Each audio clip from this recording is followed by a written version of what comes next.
Hello friends, आज की इस वीडियो का मेन टॉपिक है कनाडा स्टडी वीज़ा प्रोसेस, जिसमें मैं आपको बताऊंगा कि कनाडा का स्टडी वीज़ा प्रोसेस में क्या क्या स्टेप्स होते हैं और इन्फॉर्मेशन दूंगा रिगार्डिंग योर डॉक्यूमेंट्स और आपको क्या क्या फंड्स, फाइनेंशियल चीज़ें और क्या क्या चीज़ें करनी चाहिए।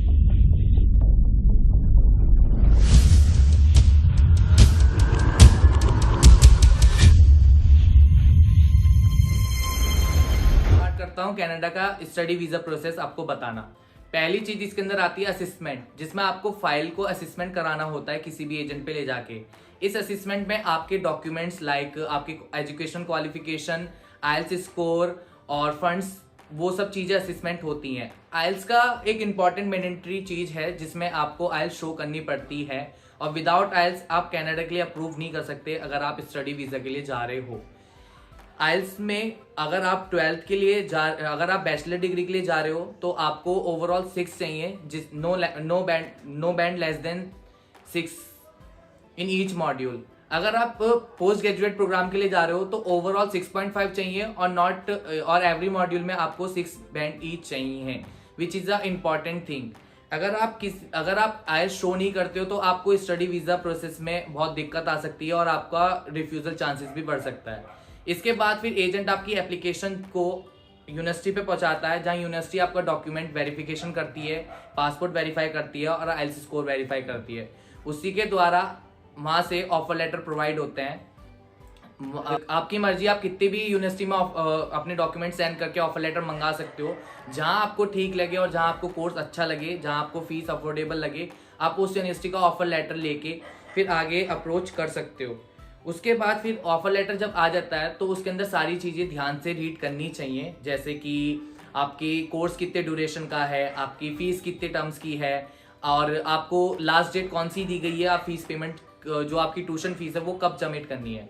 ऑफर लेटर जब आ जाता है तो उसके अंदर ट्यूशन फी पे करनी पड़ती है यूनिवर्सिटी को, जिससे कि आपकी सीट बुकड हो जाती है।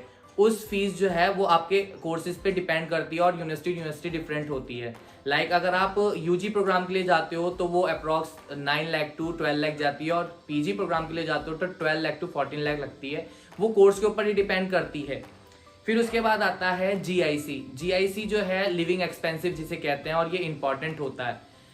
कनाडा गवर्नमेंट जीआईसी इसलिए लेती है कि बच्चा अगर हमारी कंट्री में आ रहा है तो वो सर्वाइव कैसे करेगा, तो ये जीआईसी मैंडेटरी होती है और आपको इसके अंदर 10,200 डिपॉजिट करना पड़ता है। जो मेजर बैंक यूज होते हैं जीआईसी के अंदर वो है नोवा स्कोशिया और आईसीआईसी बैंक। इसके अंदर ये होता है जो आपका बैंक के अंदर ओपन होता है वहां आपका डिपॉजिट होता है 10,200 कैनेडियन डॉलर, जो एक लिविंग एक्सपेंसिव की तरह आपको शो करना पड़ता है। उसके बाद आपका मेडिकल होता है। मेडिकल सेम एज आप ऑस्ट्रेलिया की तरह होता है, प्रोसीजर पूरा सेम होता है, बट इसके अंदर जो है प्राइस रेट 5 से 6,000 जाता है। और मेन कंसेंट जो होता है इस मेडिकल का वो टीवी हेपेटाइटिस और 2-3 चीज़ें और चेक करते हैं। अगर आप पे टैटू है, अगर आपने टैटू करवा रखा है तो उसका भी एक्स्ट्रा चार्ज लेते हैं 30-100 रुपीज़, जिसमें आपके टैटू की पूरी जांच की जाती है कि कैंसर वैंसर की कोई चांसेस नहीं है। अगर वो अप्रूव्ड हो जाता है तो वो डायरेक्ट सीधे एम्बेसी को भेज देते हैं और आपको एक लेटर दिया जाता है। उसके बाद आपके डॉक्यूमेंटेशन रेडी होते हैं, जिसके अंदर आपका जीआईसी सर्टिफिकेट जो हमें बैंक से प्रोवाइड होता है, फंड सर्टिफिकेट, आप पे कितना फंड है, अगर आप कोई फार्मर हो तो वहाँ के फंड्स लगते हैं। बैंक अगर गवर्नमेंट के ऑफिसर हो तो उसमें भी आपके 2-3 डॉक्यूमेंट्स लगते हैं। और अगर आपके एजुकेशन क्वालिफिकेशन है जेन्युइन तो उसकी नोटरी भी कराई जाती है। फिर इस डॉक्यूमेंटेशन को प्रिपेयर किया जाता है जिसे हम फाइल प्रिपरेशन कहते हैं। फाइल प्रिपरेशन के अंदर ये होता है कि सारे डॉक्यूमेंट्स हम एक लाइन टू लाइन लगाते हैं और फाइल प्रिपरेशन में मेन कंसेंट जो है एसओपी होता है। एसओपी मतलब स्टेटमेंट ऑफ पर्पस, कि आपका मेन पर्पस क्या है कनाडा के अंदर जाना, कि आप क्यों जाना चाहते हो, तो उस एसओपी के अंदर बहुत ध्यान से रखना पड़ता है। अगर आप किसी भी एजेंट पे वो अपनी फाइल दे रहे हो तो एसओपी पे जरूर ध्यान देना और एजेंट से पूछते रहना कि मेरी एसओपी में क्या चीज़ लिखी है, क्या चीज़ नहीं लिखी। क्योंकि जब भी आप फाइल लॉन्च करते हो और एम्बेसी के सामने वो फाइल जाती है तो एसओपी सबसे पहले जो वीज़ा ऑफिसर होता है वो सबसे पहले रीड करता है कि इसका मेन मोटो क्या है कनाडा में जाना, क्या वो वहाँ जाके पढ़ाई करके बैक आएगा कि नहीं आएगा। तो स्टेटमेंट ऑफ पर्पस बहुत इंपॉर्टेंट होता है। फिर उसके बाद जो है फाइल प्रिपेयर हो जाती है। फाइल प्रिपेयर होने के बाद हम फाइल लॉन्च कराते हैं। फाइल लॉन्च जो है एम्बेसी के अंदर लॉन्च होती है। लॉन्च होते टाइम और फाइल लॉन्च हो जाती है तो उसके बाद फिर बायोमेट्रिक भी होती है, जिसमें आपका वेरिफिकेशन होता है, फिंगरप्रिंट होते हैं, जिसकी कॉस्ट अप्रॉक्स 10 to 15,000 होती है और वो VFX के अंदर ही होती है। फिर लास्ट स्टेप ये होता है कि डिसीजन आता है। डिसीजन के अंदर ये होता है कि आप अगर SGS कैटेगरी हो, मतलब आपके बैंड स्कोर ओवरऑल 6 हैं और ईच मॉड्यूल में 6 हैं, तो वो आपको 20 डेज में रिजल्ट दे देगी। ये कनाडा की गवर्नमेंट ने खुद ही बोला है। अगर आप नॉन SGS कैटेगरी में जाते हो तो रिजल्ट की टाइमिंग 45 डेज टू 60 डेज भी जाती है और कभी कभी 65-70 डेज भी जाती है।